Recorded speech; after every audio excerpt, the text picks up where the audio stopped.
Estamos de regreso en el bloque del experto arte y cultura. Estamos con un artista visual, un pequeño genio. Digo pequeño porque solamente tiene 27 años. Se llama Josué Rodríguez y lo que hace, van a ver en las imágenes, son obras que son como testimonios de nuestras vidas. Una persona que toma notas, una persona que describe la sociedad a su manera. Josué, muchas gracias por estar con nosotros. ¿Cómo te defines tú? Porque yo intento hacerlo con mis palabras, pero ¿cómo te defines tú como artista? Hola Sebas, ¿cómo estás? Nada, primero agradecerte a ti también por extenderme la invitación. Y yo como artista me defino como un observador de la sociedad contemporánea, un observador de lo cotidiano. Me interesa inmiscuirme en todo aquello que está sucediendo en simultáneo en los lugares que transito, que pueden ser el bus, la calle, los diferentes lugares en donde de alguna u otra forma puedo también conectar con las vivencias del otro, con la oralidad, con todo lo que va quedando suelto y que de alguna u otra forma también siento que me puede llegar a complementar. Sí, tus personajes son una mezcla de esos personajes de la vida cotidiana y también hay otras figuras que te llaman la atención. ¿Cuáles son?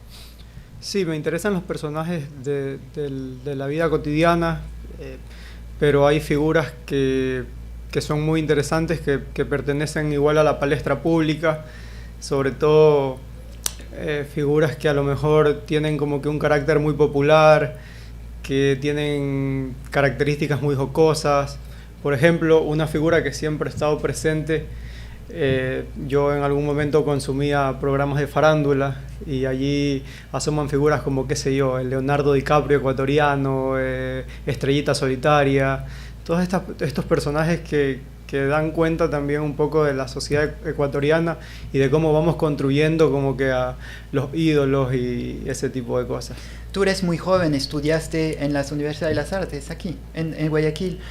Hay mucha gente que estudia, pocos salen, pocos pueden exponer. Tú ya expusiste afuera y vas a seguir haciéndolo este año. ¿Qué tienes tú que no tienen los demás? ¿O qué les falta a los demás para no llegar donde has llegado tú?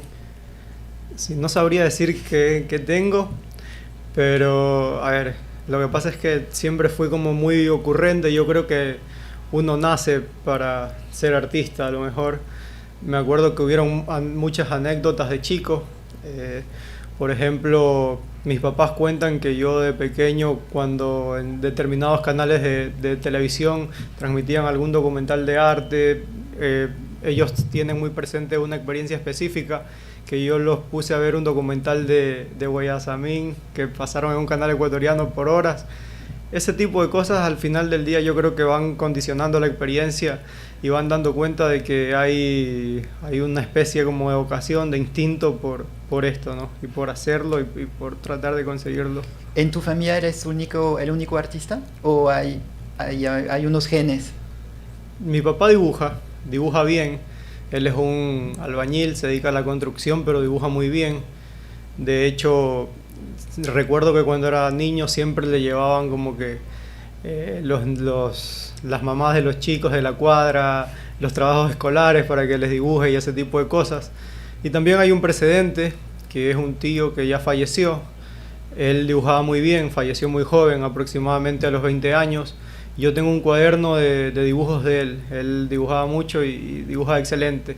Principalmente se enfocaba como que en las películas que veía, porque los cuadernos de dibujos que tengo hay personajes como, que sé yo, Bruce Lee, Arnold, ese tipo de cosas. Tú trabajas mucho con papel, incluso a veces con revistas, páginas de revistas. ¿Qué tiene el papel que lo hace para ti un soporte ideal? Sí, el papel es como que ese formato como más inmediato, más asociado también al dibujo. A mí me interesa, bueno, si la gente ve mi trabajo, es evidente que hay como que un aspecto muy rudimentario en el trabajo, más allá de que hay todo un trabajo detrás, pero me gusta ese aspecto elemental que te brinda la inmediatez, ese gesto como de poder marcar, de poder dejar huellas, porque eso es algo que te permite el papel. Quizá en el lienzo también, pero es un material un poco más sintético. En cambio, el papel es como, tiene, como lo dije hace un momento, esa característica más primaria, más elemental, más matérica, ¿no? Y de alguna u otra forma puede contener mejor todo ese recorrido que yo trato que tenga. Y cuando hablo de recorrido hablo como de la experiencia que voy teniendo en la calle, al salir o al ver, escuchar algo, y al final del día llevar eso al soporte es muy rico. La gente te está escuchando, hay muchos artistas que son excelentes, pero no hablan, son muy cohibidos, son tímidos, y para comprenderlos hay que ver la obra. Tú hablas muy bien de tu obra. ¿De qué te alimentas? ¿De libros, de amigos? Porque tiene un discurso que hubiera querido tener a los 27 años.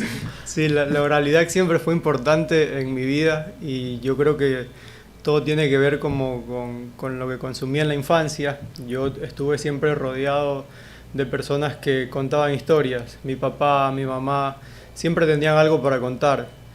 A veces para meter miedo o qué sé yo, pero siempre tenían algo para contar.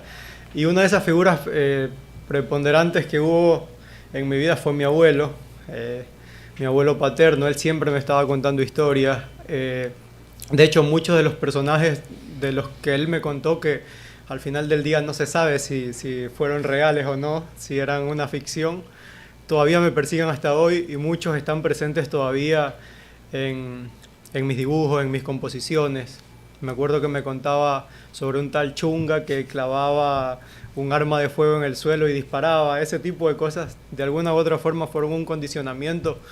Y una vez que crecí y me encontré con la literatura, principalmente con Borges, y entonces hice la asociación, porque pensar en el Chunga era también encontrarlo en, por ejemplo, El hombre de la esquina rosada, que es un cuento de Borges. Interesante. ¿Tienes una rutina de trabajo todos los días? ¿Tú te sientas a crear o tú esperas tener alguna idea? ¿O hay una preparación? ¿Tú buscas revistas? ¿Tú ves documentales? ¿Cómo es todo ese proceso? Sí, cada vez, a medida que mi trabajo va avanzando, se vuelve un poco más compleja. Se vuelve más complejo el momento de construir la obra, porque vas entrando como que en la cotidianidad y todo, pero sientes que vas cayendo también en lugares comunes. Entonces, evidentemente hay un trabajo muy estricto, y trato de ser muy responsable, de entrar a mi taller como que a un horario determinado, tratar de salir también a un horario determinado. Lo más difícil es salir en el horario determinado, porque entrar, soy muy responsable, trato de entrar temprano, como lo menciono, pero después a veces el trabajo se extiende incluso hasta la madrugada. Entonces yo creo que la inspiración la encuentro como que en ese momento en el que puedo estar en mi taller pensando, consumiendo algo, leyendo algo, y después trato de siempre mantenerme activo en el sentido de salir a la calle, de buscar, de ver algún programa, porque las referencias de mi trabajo están en la vida más que en la historia del arte. O sea, a mí me importa la historia del arte en el sentido de buscar una solución formal para alguna pintura, para algún dibujo, encontrar referencias en ese sentido, pero mi trabajo como tal trata de centrarse en la vida, ¿no? en todo lo que atañe. Tú eres un artista, has hecho algunas exposiciones con la Fundación ProArte. ¿Qué significa para un artista exponer? ¿Es un momento de estrés porque tú dices, chuzo, ¿qué van a decir? ¿Venderé algo? ¿La gente me comprenderá? ¿O es una celebración? ¿Qué significa eso? Sí, yo creo que es una celebración. Más allá de que uno sí, exponer es exponerse a uno mismo, ¿no? Exponer tu pensamiento, tus ideas. Pero yo creo que es una celebración porque al final del día estás como que cerrando etapas. Para mí cada exposición es cerrar una etapa y después abrir un nuevo capítulo. Yo trato de que mi propuesta artística sea entendida como eso, como un capítulo. Porque, como te mencioné, estoy muy atravesado por referencias literarias, por la narrativa, por la historia, y me interesa como continuar abriendo capítulos. El próximo mes tú vas a viajar, tú vas a un festival de arte que se llama Hybrid. Cuéntanos un poco esa aventura. Sí, vamos a estar en Hybrid, es mi segunda participación en Hybrid.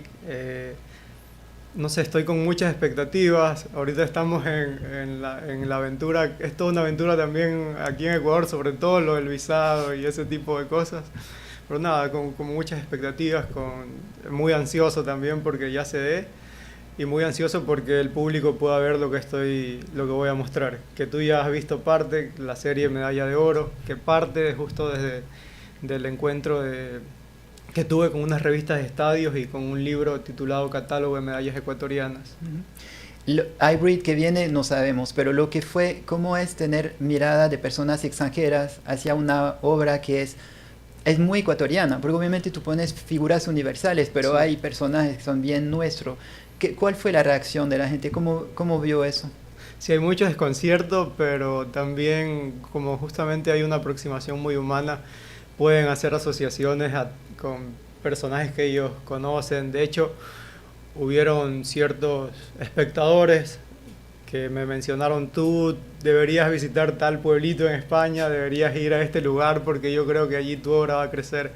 Entonces es toda una experiencia y me gusta sobre todo cuando el público interactúa en el sentido de que le puede parecer gracioso, porque si bien hay mucha nostalgia también en mi trabajo y muchas imágenes que pueden tener como que su fuerza en el sentido de la crudeza que conllevan, también hay mucho humor, hay una ironía muy sutil en cada una de las piezas.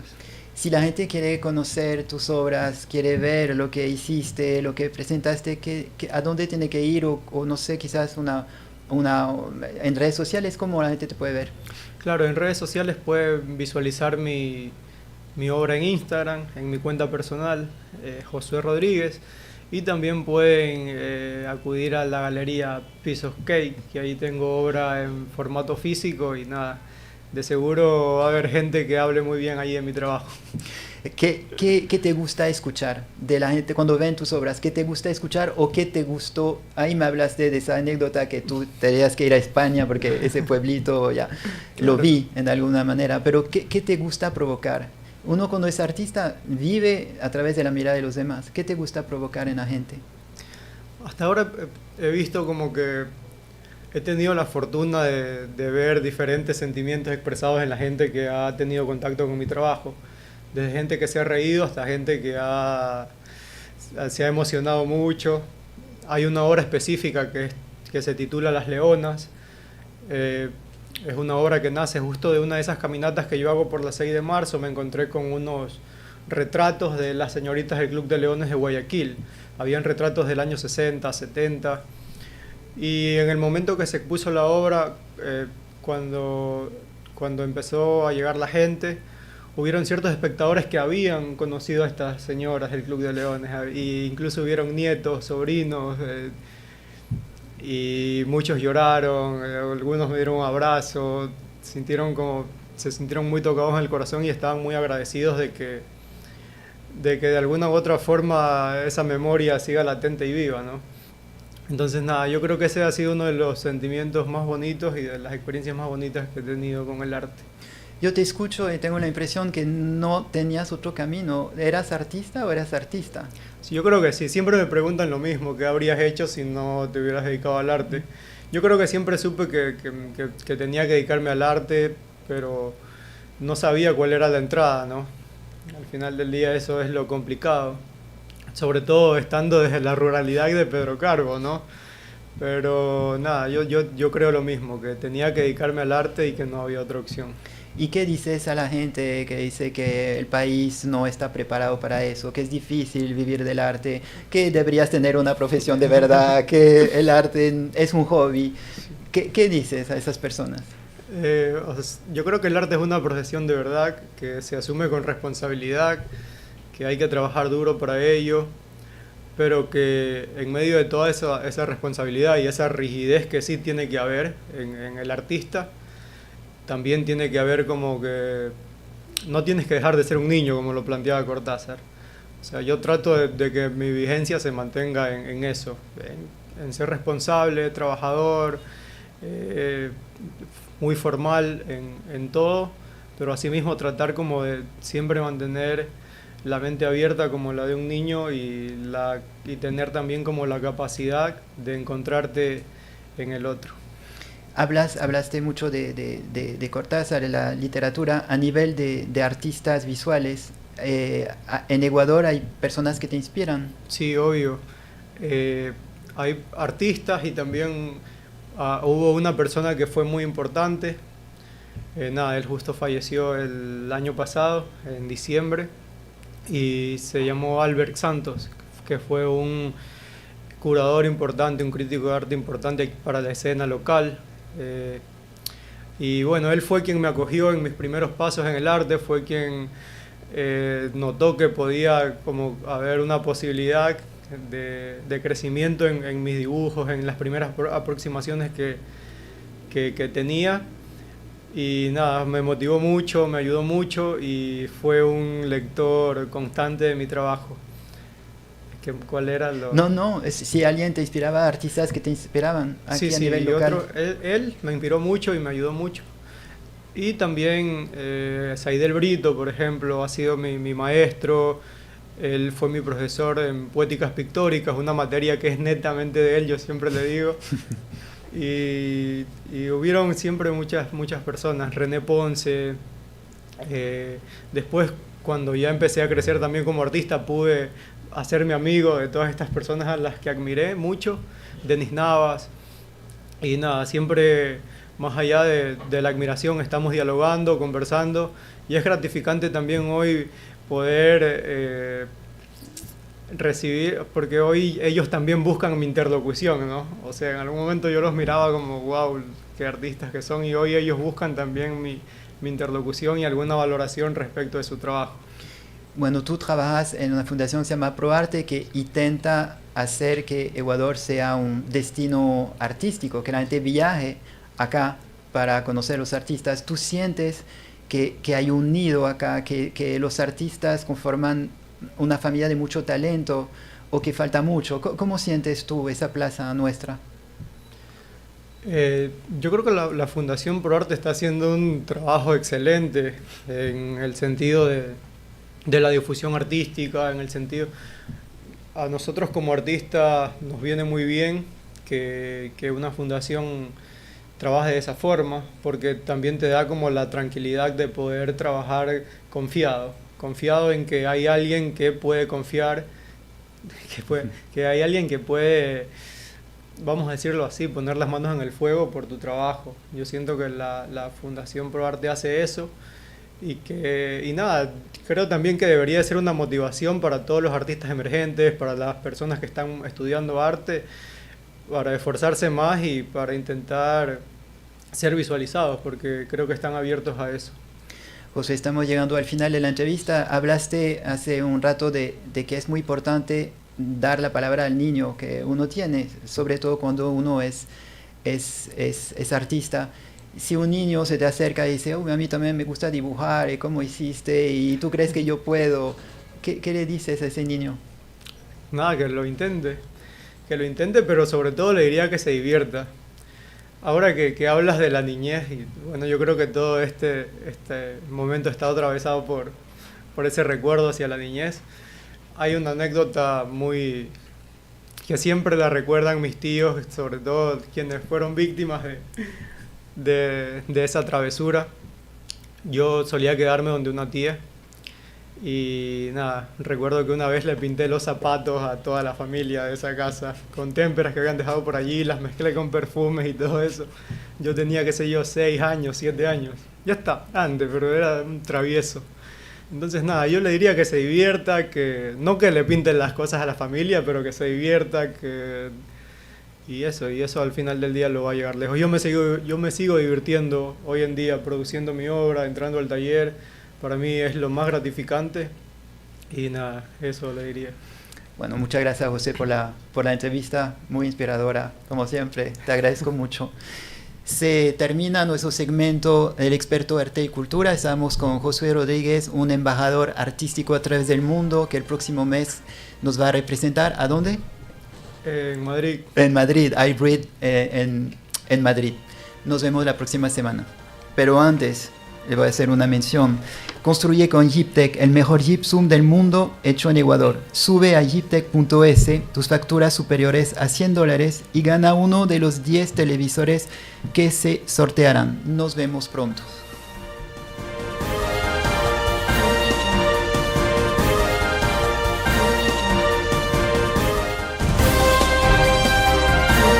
El experto por la 96.9 FM.